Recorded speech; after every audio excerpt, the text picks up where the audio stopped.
Gentlemen, good day and welcome to Eureka Forbes Limited's Q2 FY2024 earnings conference call. We have Mr. Pratik Pota, Managing Director and CEO, and Mr. Gaurav Khandelwal, CFO, Eureka Forbes, with us.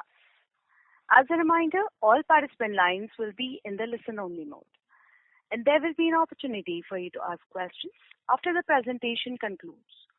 Should you need assistance during the conference call, please signal an operator by pressing star, then 0 on your touchtone phone. Please note that this conference is being recorded. Before I hand it over to Mr. Pratik Pota, please note the disclaimer. Certain statements made by the management in today's call may be forward-looking statements. These forward-looking statements reflect management's best judgment and analysis as of today.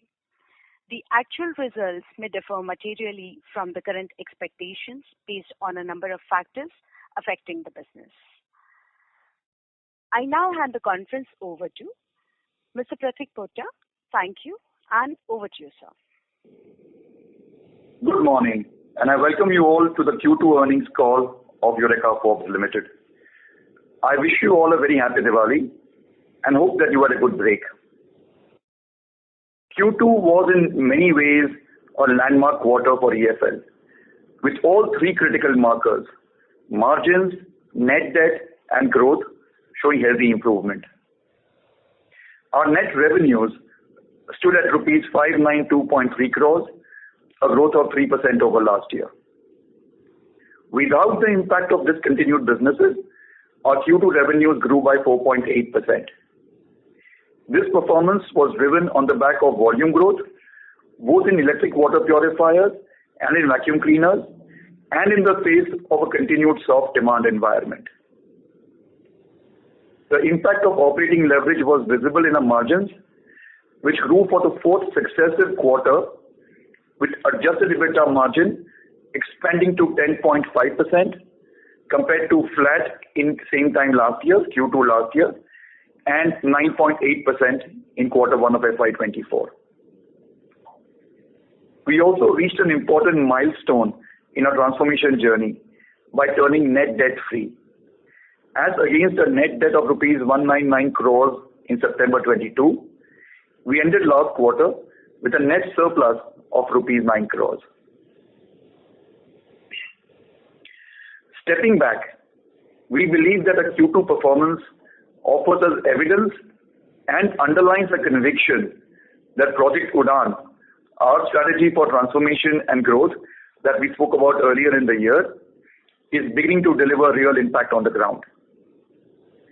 Our transformation-linked interventions in the areas of driving growth through entry-level products, category-creating communication, and go-to-market infrastructure are beginning to get reflected in our growth numbers. Our growth was broad-based. We saw the second successive quarter of volume growth in both water and in vacuum cleaners. Within vacuum cleaners, our premium portfolio of robotics especially saw strong growth. Quarter 2 also had two important revenue-related interventions. The first one was the launch of tiered AMC, aimed at improving service affordability and getting non-users of service into the fold. We understood that an AMC at a price point of rupees 4,500 to 5,000 was an entry barrier, and therefore reworked our AMC offerings into different tiers for different customer segments, and that will start from rupees 699 onwards. Excuse me.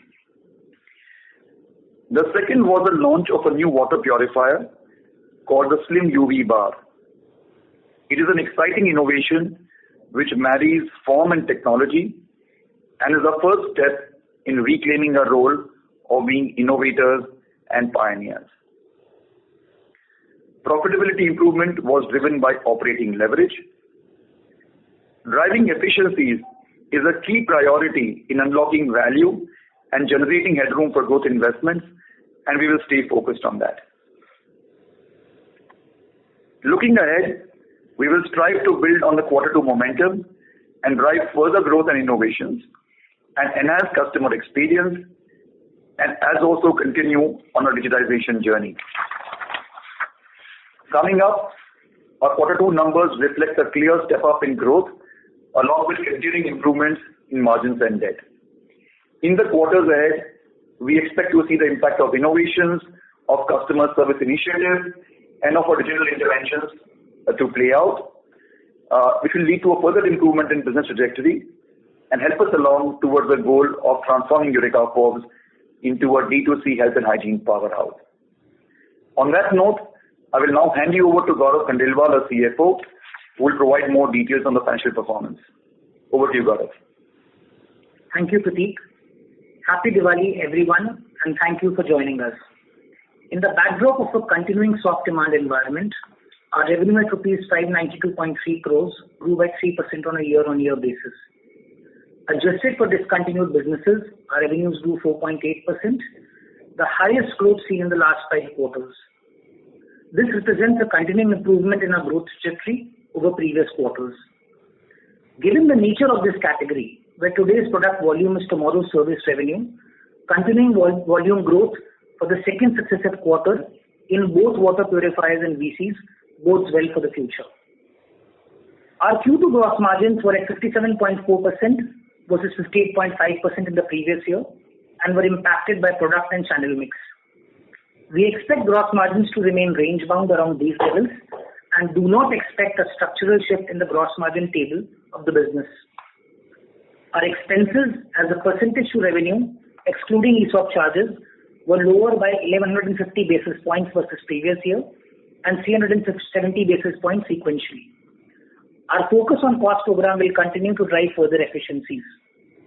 Our non-cash ESOP charges at rupees 10.7 crore reflects the full quarter impact of ESOP charges, and we expect ESOP charges to remain at these levels in the coming quarters. This quarter witnessed an important milestone in our financial journey. As against a net debt of rupees 199 crore in end September 22 and a peak of 216 crores in June 22, we exited the quarter with a net surplus of rupees 9 crores. Our improved profitability, combined with improvements in working capital over the last 1 year, have been the key sources of this improvement. The impact of this is visible in our finance cost, which reduced year-on-year by 49% from INR 5.7 crores to rupees 2.9 crores in Q2. Aided by operating leverage and lower finance costs, we witnessed year-on-year and quarter-on-quarter improvements in our adjusted EBITDA, in PBT and PAT. Adjusted EBITDA margins expanded for the fourth successive quarter to 10.5%, and pre-adjusted PBT margins crossed 8% for the first time to end at 8.1%. To summarize, the trends on both top line and bottom line show an improving trajectory. We continue to remain focused on executing the transformation agenda under Project Udaan and intend to build on the improved trajectory and make steady progress on other transformation fronts. On that note, I would now like to open the floor for Q&A.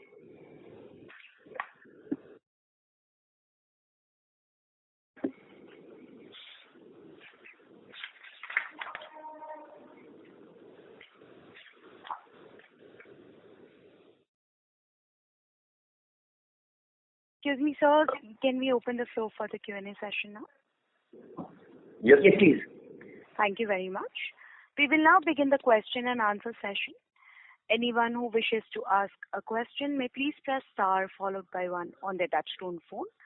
If you wish to withdraw yourself from the question queue, you may press star followed by 2. Participants are requested to use only handsets while asking a question. Ladies and gentlemen, we will wait for a moment while the question queue assembles.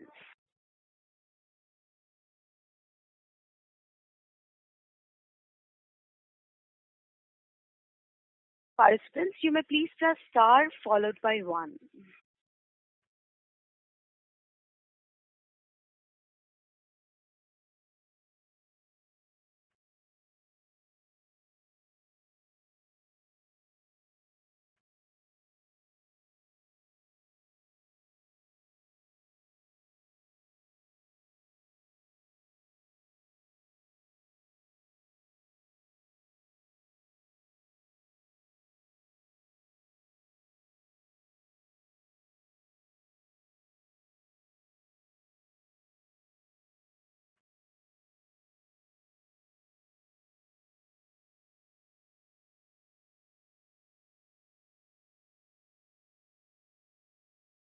The first question is from the line of Vimal Gohil from Alchemy Capital Management Private Limited. Please go ahead. Yeah, thank you so much for the opportunity. Festive greetings to everyone. So my question is basically on how should we look at while, as you highlighted, 4% odd growth on YOY terms, it is clearly an improvement. So should we look at this improvement as a reflection of demand bottoming out and then and improvement of growth thereof, or should we look at it as a clear result of our internal interventions? So how should we look at that? And secondly, on growth versus margins. Now, as you highlighted that there won't be a meaningful shift in the gross margin profile of the company. So, in terms of EBITDA margin, should we say that we are probably looking at the peak EBITDA margins from these levels? How should we look at the margins as well? When you look at acceleration of growth. Thanks. Thank you, Vimal, for that question. I think our performance in quarter two and the growth that we delivered of 4.8% on continuing business came, like I said, on the back of strong volume growth. This was an outcome of all the work that we've done as part of Project Udaan, of driving category penetration and category growth through value SKU pricing, through category creating communication, our distribution expansion efforts, as also the work that we've done across other price points, both mid-price and premium. And that work that we've done reflected not just in the growth that we talked about, but also in terms of market share gain. Both in water purifiers and in vacuum cleaners, we were encouraged to see market share gain both sequentially and year on year. That said, to your question about category momentum, we don't quite see the categories being in strong momentum yet. They likely have bottomed out, but we don't see the strong tailwinds to the category. Our numbers were more a reflection of our own interventions and the fact that our strategy of Project Udaan is beginning to land and beginning to lead to outcomes, meaningful growth outcomes. On your second question about growth versus margins, Gaurav, you want to check in here? Yes, I think there's two or three important points to call out. I think from our perspective, the way we see margins is from a lens that there are two bookends. One is what you would typically see in durable companies, that the margin profile is maybe 8 to 11%, and at the other end of the spectrum are margins in the water purifier space. Now, keeping that in mind, we expect our margins to be somewhere in the middle. That is what we would be aiming for. Because from our perspective, a very important thing that we've set out for is to ensure that we get both growth and margins. We would not want to be in a situation where we end up with high margins but not adequate growth. Keeping that in mind, we don't expect our current margins to be the peak. And then also when you marry it with the fact that we also have a service business, that also gives us additional tailwinds. So we don't see these current levels to be the peak margin for the business. Obviously, from our perspective, we are looking at structural improvements and to have margins play out over a longer period of time, and that is what our approach is going to be. So thank you, gentlemen, for that clarification. Gaurav, just one more thing I wanted to clarify was on ESOP cost. You mentioned that 10 crore per quarter, so about 40 crores of ESOP cost every for the full year, right? Am I reading that correctly? That's right. And this will continue for how long? The only call out I would have is that typically in ESOP accounting, the initial years have a higher charge and then it starts tapering off. So it will not be a uniform 10 crores every quarter. It will start tapering off, but for the foreseeable few quarters, you can assume this to be the benchmark. Right. And when do you see this tapering off? By the end of FY25 maybe or 26? No, this is done keeping the current accounting models which are there for ESOP accounting. So it factors in various scenarios. So we kept all those considerations in mind, and it will play out over a period beyond FY25. Understood. Fair enough, gentlemen. Thank you so much and all the very best. Thank you. We'll take the next question from the line of Abhijit Akela from Kotak Securities. Please go ahead. Yeah. Good morning, gentlemen. Thank you so much for taking my questions. The first one I had was with regard to the revenues. So fairly, sharp jump on a sequential basis as well. Just sort of wondering if there's a seasonality aspect to the business that we need to understand. And so therefore, when we model out the second half of this year, is this a good level to trend off of, or is there a seasonal dip in the second half of the year? Also, just to clarify that the gap between reported revenues and revenues from continuing business has narrowed quite sharply this quarter. Does that mean that we are sort of approaching the anniversary date of the discontinuation of those old businesses? How should we think about that? Thank you. So thank you, Abhijit, for the question. Excuse me. To your first question, yes, we saw a strong growth both year on year of 4.8%, as also a strong growth sequentially of more than 17%. Sir, I'm sorry to interrupt. Sir, I would connect you back because there is a slight static which we are experiencing on the line. So Okay. Would you mind if I'll connect you back? Sure, we'll hold on. Thank you, sir. Give me a moment. Ladies and gentlemen, please stay connected while I try to reconnect the management again. Thank you.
Ladies and gentlemen, thank you for patiently holding. The line for the management has been reconnected. Over to you, sir. No, thank you. Just wanted to apologize for that slight disruption. Abhijit, going back to your question, I don't know how much was audible, but I was responding by saying that there's been a strong growth sequentially of 17% plus, and of course a growth of almost 5% year on year on a continuing business.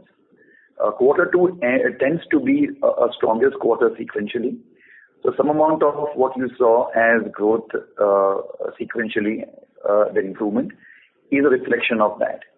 But notwithstanding that, the sequential improvement was higher than what we see, what we have seen historically in the previous years, which was a reflection of our growth interventions beginning to bear fruit. On the second part of the question about the continuing business and the gap that's between that and our overall reported revenue, GK? Yes. Yes. So I think just to first lay out what really constitutes discontinued operations. So this is largely previous business lines like security division, Corona Guard, cleaning services business, etc. Those are the ones which we have exited over the course of last 1 year. We do expect this impact to be there for the next 3-4 quarters. The reason for that being that while we've exited these, if there are any residual, customer orders which come in, because the nature of this business is such that certain customers may come back asking for replacements, etc. So whatever is the organic liquidation that happens, or if there are any customer requests which come in proactively, that is something we entertain. It also helps in kind of liquidating whatever inventory is there and releasing cash. So to that extent, there will be some residual revenue which will keep coming, but it will, depending on the quarter, it will be somewhere in the range of 1 to 2% and not more. Understood. Thank you so much. That's helpful. The second question I just had was with regard to a couple of the newer initiatives that you've been working on. First on the digital side, maybe in terms of the app development, etc., and improving the user experience. So what sort of initial feedback you have on these initiatives, and whether it's already been rolled out on a wide basis across the entire country. And the second thing is also a little bit about the rental model that I believe is under pilot study in a couple of the southern cities. So what sort of initial response are you seeing there, and any early learnings that you've picked up on that front? Thank you. Thank you, Vijit. On your first question on digital, our intervention on digital and our digital strategy is aimed at across multiple areas. The first one is to improve the customer experience, to provide our customers convenience, the access, the seamless service that they expect. So that's one big area of work. And towards that, we've already rolled out a number of initiatives by which customers can schedule the service appointments and pick and choose even technician of their choice. That's one thing that's already happened. The second thing that has happened is that to enable a much better service experience for our customers, we've also onboarded all our service technicians nationally onto one central digital platform. And we will now be moving to allocate calls centrally based on proximity, based on prior experience, based on skill levels of technicians, nature of the complaint, etc. So we allocate complaints intelligently and algorithmically to technicians very soon. Happy to report that our early interventions are leading to meaningful improvements in customer satisfaction levels, as reflected in a significant improvement in our net promoter scores, which is also showing up in our improvement in our turnaround times on service. The other area that we are working on is to also improve our product commerce experience, and that work is WIP, and you will see that play out on our digital platforms over the next few periods. That was on your first question. Also, just to add to that, sorry, before I come to your second question, what we've also done to enable our digital play is to build organic capabilities in the organization. We've built a small team which is looking at product management, engineering, UI UX. We also got a small team which looks at data science and analytics. So all of these teams put together will help us improve our customer experience and the quality of our digital assets. On your second question on the rental model, going back to the strategic logic of rental and why we are piloting it, we're aware that our category has a very low penetration, almost universal need, but a very low penetration. And one big barrier to category adoption has been the high cost of ownership. We believe that our rental model is one way of addressing this barrier, amongst others. And towards that, we have begun piloting our rental model down south in Chennai. The rental model and its success requires very, very strong logistics capabilities, making sure both the forward and the reverse logistics are well tuned. Number one. Number two, the fact that the customer experience of installation, of being able to renew and upgrade on rentals, also smooth and seamless. And that's the work we're doing right now. Our initial response in Chennai, feedback in Chennai, has been encouraging, but we still intend to fine-tune and debug the model before we scale up. But rental will be an important part of our play as we go forward. along with our initiatives that we've already taken on making products more affordable per se. I hope that addresses your questions. Yes, it does. Thank you so much. That's very helpful. If I have more, I'll come back in the queue. Thank you so much. All the best. Thank you, Abhijit. Thank you. Before we take the next question, a reminder to all the participants, anyone who wishes to ask questions may please press star followed by 1. We'll take the next question from the line of Devika Sethi from Ratnabali Investment Private Limited. Please go ahead. Hi, sir. Good morning. Am I audible? Yes, Devika, loud and clear. Sir, I have two-part questions. One would be, we have been talking about the potential that lies in capturing the service market, especially among our current customers themselves. I assume that we have successfully removed a great portion of the spurious market and unorganized distributors of spare parts and EMC services. And we have even made our services affordable through our new tiered AMC plan. So what kind of growth are we expecting in the services segment through this new model? This new model will help us gain market share, penetration and revenue in this segment, but will this affect our service margins? And has any other brand come up with this concept before? Devika, thank you for that question. I think let me go back and recap the rationale for doing segmented AMCs. You're aware that we have an installed base of more than 8 million customers, only a small proportion of whom are part of our organized service offering. One barrier in expanding the size of our own service offer is the fact that there is a large and a parallel grey market which exists. Number one. Number two, customers also very sensitive about pricing, especially if they have lower priced economy products that they have purchased in the first place. So our launch of the tiered AMC and the segmented AMC addresses this barrier and is looking to make our service a lot more affordable and a lot more accessible. The initial feedback that we've got, both in the pilot markets and after scale up, has been encouraging.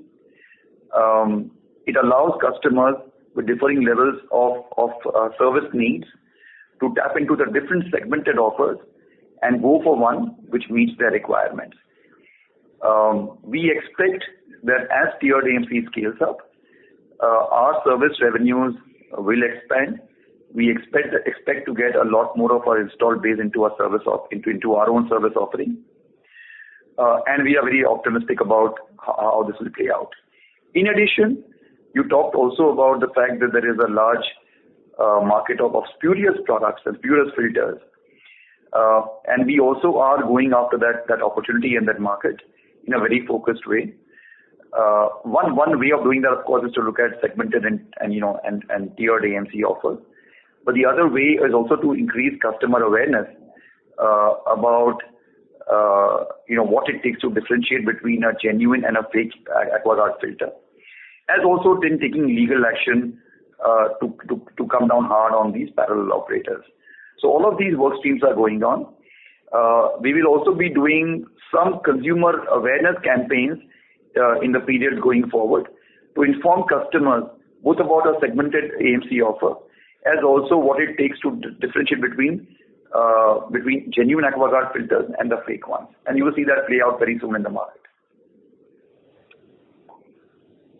I think, Devika, on the second part of the question on the impact on margins, as you can imagine, service business will be at a higher margin profile than a product business. And that is the same thing which would play out here as well.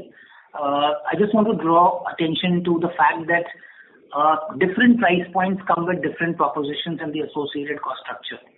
So it's not that, a lower price point offering is something which will come at a lower margin necessarily, because the offerings also change depending on the price point. And the way we've structured it is to make sure that there is a certain minimum threshold margin that each of the price point offers.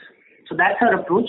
I think I'll just again, at the cost of repetition, draw attention to the fact that the sheer number of people who are not in the AMC fold is far bigger than those who are with us, and therein lies the opportunity, which through a combination of lowering the entry barrier, awareness and access, all of these three coming together, along with grey market operations, is intended to help unlock this value.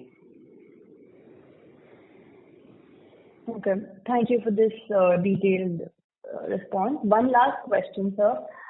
Can you please talk about this new product that you've launched? So I have been noticing that the world is moving towards hiding their water purifiers, either inside a cabinet, on top of the sink, or under the counter. So then what was the thought behind this new launch which makes water purifiers visible and attractive to look at as well? So Eureka, it's a great point that you make. I think we are seeing a lot of trends play out when it comes to kitchen appliances and devices, and when it comes to our own category. Certainly one trend is what you spoke about, which is under-the-counter products. Equally, there is a trend towards having devices and kitchen appliances which are sleek, which fit in with modular kitchens, which fit in with all the new age devices that kitchens are now beginning to carry. And therefore, this innovation that we've done, the glass bar range that you're speaking about, is to talk to that consumer and to address that opportunity. A consumer who's got a kitchen that is sleek, that's contemporary, that's possibly all glass and brushed steel, and she's looking to have a device which fits in right there, which belongs right there. So this marries, very, very strong functional advantages: instant water dispensing through a UV LED lamp, display of input and output TDS. So those are very, very strong functional benefits, along with a form factor, along with a design that's modern, that's contemporary, that's sleek, and that fits in with all the kitchen appliances that she possibly may have in her kitchen. So this seeks to address that opportunity. There are other opportunities that we'll also address in the months to come, which are more in the areas that you spoke about. Okay, thank you so much. That's it from my end. Thank you. We'll take the next question from the line of Siddharth Pera from Nomura. Please go ahead. Hi, sir. Thanks for the opportunity and festive greetings to the team as well. So my first question is on this, on the revenue side. So we have done multiple product interventions like stainless steel tanks, affordable purifiers over the past few months. So just wanted first your thoughts on what will be the contribution of revenues coming from all these newer products which have got launched in the last 1 year. And if I look at the growth in the coming years, how should we think about, will it be some of these products which will be driving that, or you see further acceleration possible from these, or you expect the base business to pick up? So some thoughts on that part. Thank you, Siddharth. Thank you for your question, and festive greetings to you as well. You're absolutely right. Over the last couple of quarters, we have done a number of interventions spanning a large part of our water purifier range, starting with the economy product, supported by advertising, supported by distribution expansion. We've also done innovations around stainless steel and the premium products as well. Encouraged to see that our growth in Q2 in water purifiers was strong double-digit growth, and that growth came not just from the economy range, but from across our price points. We expect this to continue. We expect this to continue and maybe to even gain momentum as we roll out more and more innovations. I spoke earlier in the call about the glass bar innovation that we've just launched. You can expect to see more innovations in the periods to come as we tap into emerging consumer opportunities and plug some of the gaps in our portfolio. So, to answer your question, you will see growth both from our existing range of products, but also from our innovations, both the ones that we've already done as also the ones that are in the pipeline. Interestingly, that the answer holds true not just for water, but also for vacuum cleaners. We have seen strong growth come, as I said in my opening remarks also, from the robotic range of vacuum cleaners.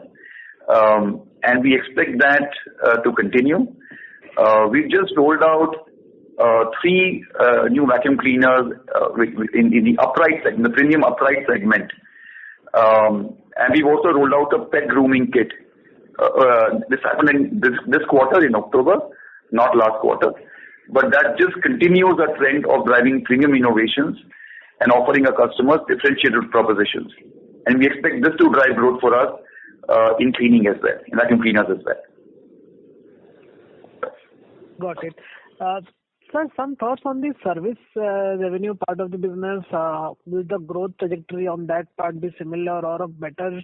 And with the new categorization being launched now, do you expect any further acceleration in the service part of the business as well? And second, on the cost side, sir, we continue to do these digital initiatives to improve the customer experience and drive down costs. So, shall we expect in terms of the service charges as a percent of revenues which are there, that also to sort of come down from the current levels with these initiatives you have done or are currently doing? So I'll just respond to your first question on service revenue, and then request Gaurav to come in on the question on service charges. So on service revenue, you're absolutely right. The whole logic of doing segmented and tiered AMC was to expand the size of our service offering and to drive much greater penetration of our own AMC and our own service amongst our installed base. And there, as Gaurav mentioned earlier, there is a lot of headroom for growth.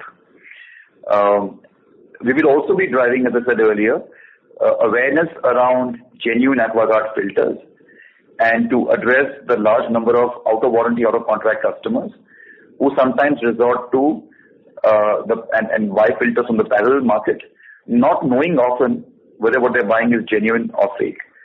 So both of these will lead to growth in our service business, and you see that reflect in the quarters to come.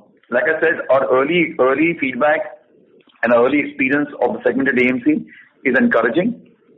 But as you can imagine, this requires a fundamental behavior change from consumers, so it will take time to build up. But we are optimistic and will remain on this path. Gaurav, on the service side.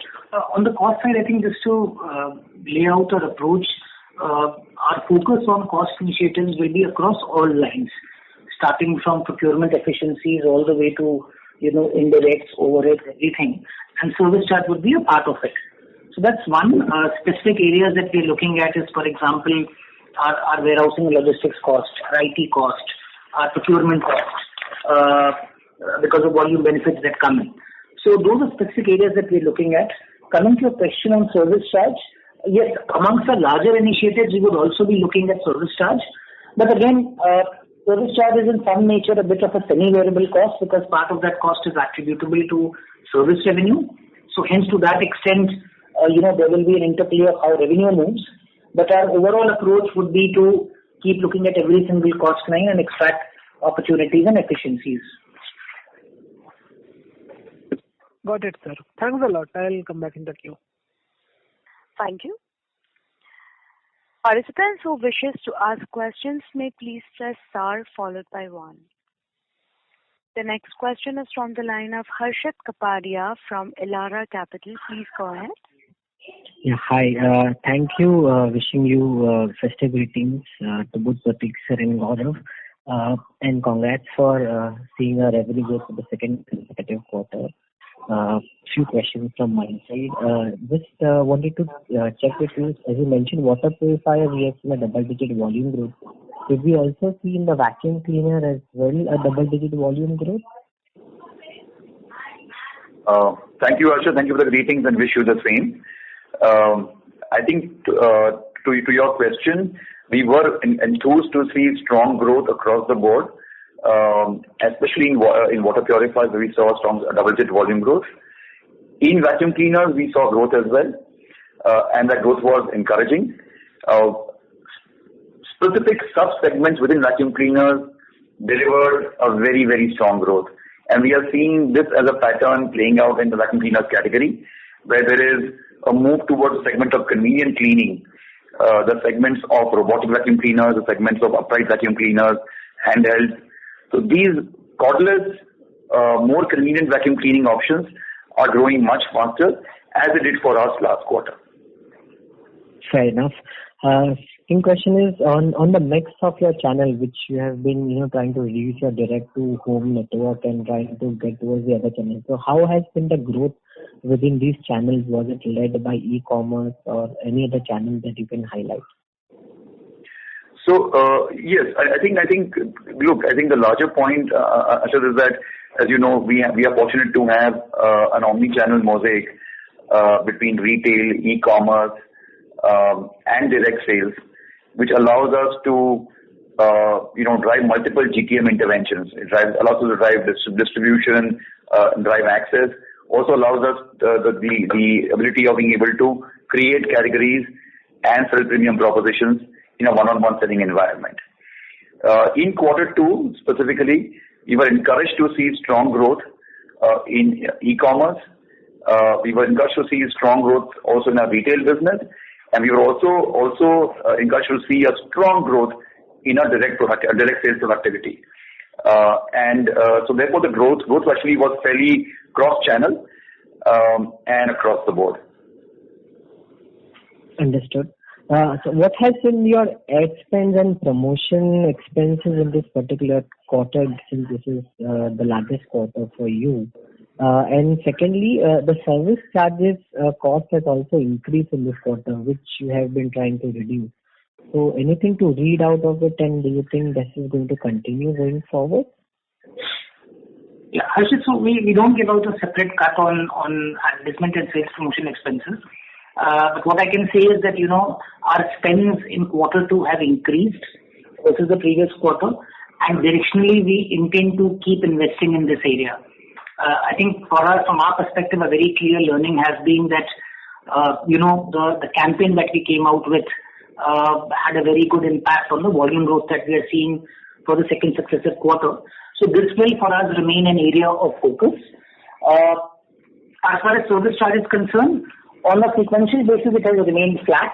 On a year-on-year basis, there is a slight increase, but as I mentioned, it is a semi-variable cost. There are elements which are driven by revenue. There are others which are non-revenue linked. But again, our focus would be to keep driving efficiencies in that area as well, without having an impact on the revenue part of it.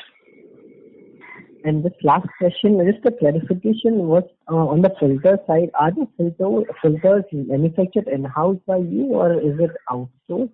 And since we are increasing more on service side, so are we increasing any capex on manufacturing these filters, or anything on that front would be helpful?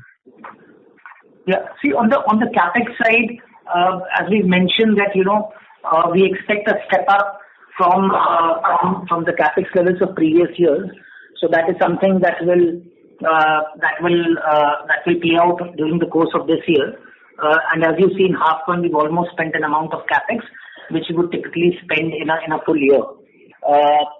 The capex, having said that, on the manufacturing side, we do not see any major requirement at this point in time. We believe we have adequate capacities.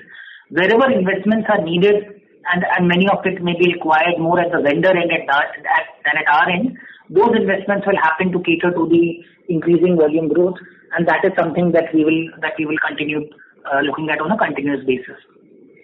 On your first question, I'm not sure I heard it correctly or not, but just we do manufacture our filters in-house. That was your question. Yeah, sir. That was the question. So are you ramping up the spares capacity, filter capacity, since we are already reducing the charges on filter? So there could be, as you expect, more customers to come and take service from you, which would be a larger share. So are we prepared for those kind of increase which will come? Yes, Arshad. It's a good question.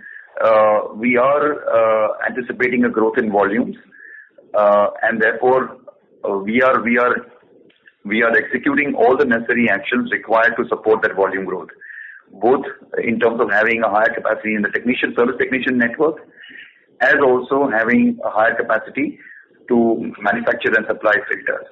So on both the fronts, we are enabling the backend to support what we believe will be the growth in service volumes. And sorry, just last question. I think what we have seen across many parts of India, the air pollution levels have increased significantly. So are we looking to launch anything on the air purifier front, or if you can give any color on how do you expect this particular product to grow? Any color would be great. No, Ashad, you're right, absolutely. And I think this time of the year, I think all of us, whether we live in Delhi or in Bombay or in Bangalore, I think it is a very, very current topic. And increasingly, we are seeing that poor air quality is a challenge that will manifest itself across the country and across the year. We have a very small air purifiers business, but we've just launched 2 new products in this quarter 3. It's gone to the market more recently, which is aimed at addressing this opportunity.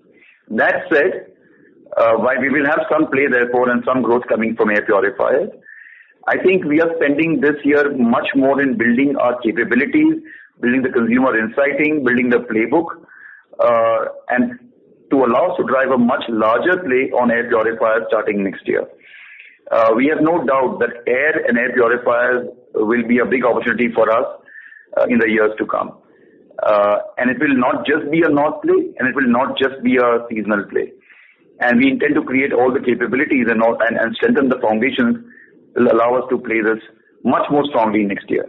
While we do have a small portfolio, which will do well, but materially and substantively, it will be a play that will manifest itself next year. Fair enough, sir. Thanks for answering all the questions and wishing you all the best. Thank you, Ashar. Thank you. We'll take the next question from the line of Kevin Gandhi from CapGrow Capital. Please go ahead. Hello. Sir, I just had one question on the tiered AMC. So just wanted to understand how much of the installed base, like how much percentage of the installed base in the tier 2 or tier 3 cities as we are going for the AMC services is serviced by our own company versus the other parallel operators which you just mentioned. So we can just some idea of it. Thank you. No, thanks, Kevin. And look, I think that's the key question, right? And therein lies the opportunity. So like I said earlier, we have an installed base of about 8 million customers. Within that, there is a much larger and a substantively larger segment of consumers who are not in our service offering as compared to customers who are on our service offering. And that gap is huge. And it is to address that gap and to address that opportunity that we've launched this tiered or segmented AMC offer. And by launching this offer and by supporting that through communication, digital communication, one-on-one communication, we intend to bridge the gap which exists right now, which is allowing our customers to avail of official, high-quality AquaGuard service at a much more affordable cost. So that's the gap that we are trying to bridge, and we are very, very optimistic about how this is going to play out. Okay, understood. Sir, just need to understand one more thing. How much of the service revenue growth do you expect by this initiative in coming 2 years or 3 years? Like just some color on it can help. So Kevin, look, think about it in 2 ways. One way, the one tailwind that we see and which will help us in our service revenues potentially is exactly what you said, which is a tiered AMC and the larger attempt to expand our official service pie. And that will play out. It will play out gradually over time because it requires behavior change. It requires people to come to us as the current service contract expires. So it will take time to play out, but it will play out, and that is clearly a tailwind. And all the work that we've done, all that we have seen, gives us a lot of encouragement that will be a good tailwind for us. The other tailwind to our service revenues potentially is a strong volume growth that we spoke about in water. Knowing that a new unit sold today is a potential service offer that we open up ourselves to a year from now. Strong volume growth and continuing volume growth in water purifiers is also going to be one tailwind for us in the times to come for service revenue. Overall put together, while we do not give a revenue guidance, the reality is that we are extremely optimistic about the way this will play out in the periods to come.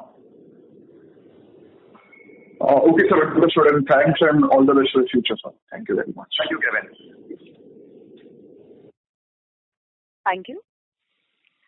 The next question is from the line of Sagar from Financial Research Technologies. Please go ahead.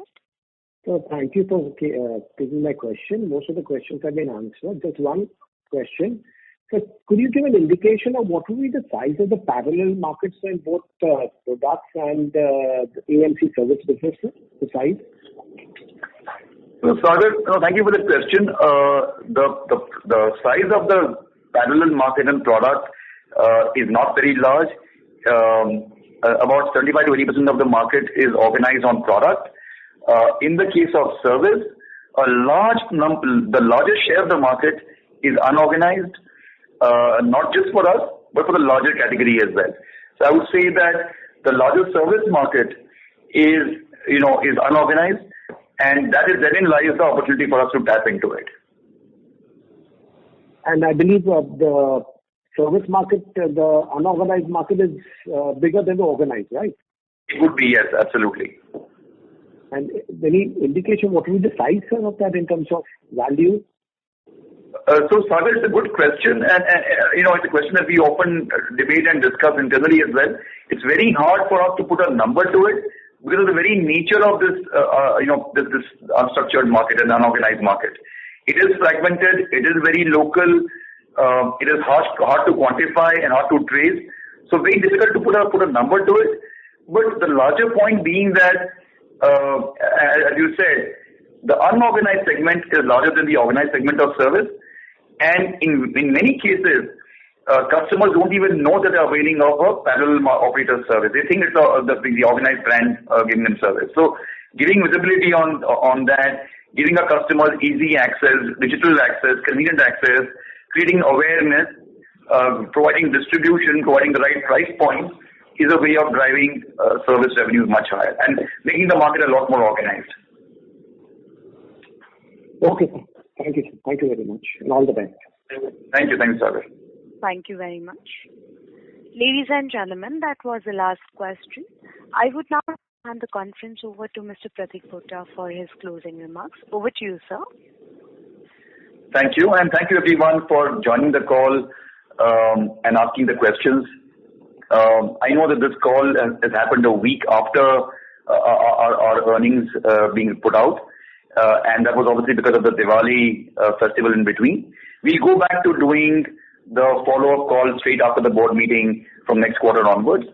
I hope we've answered the questions that you posed to us. In case you have any follow-up questions, please feel free to reach out to us and we'll be happy to respond.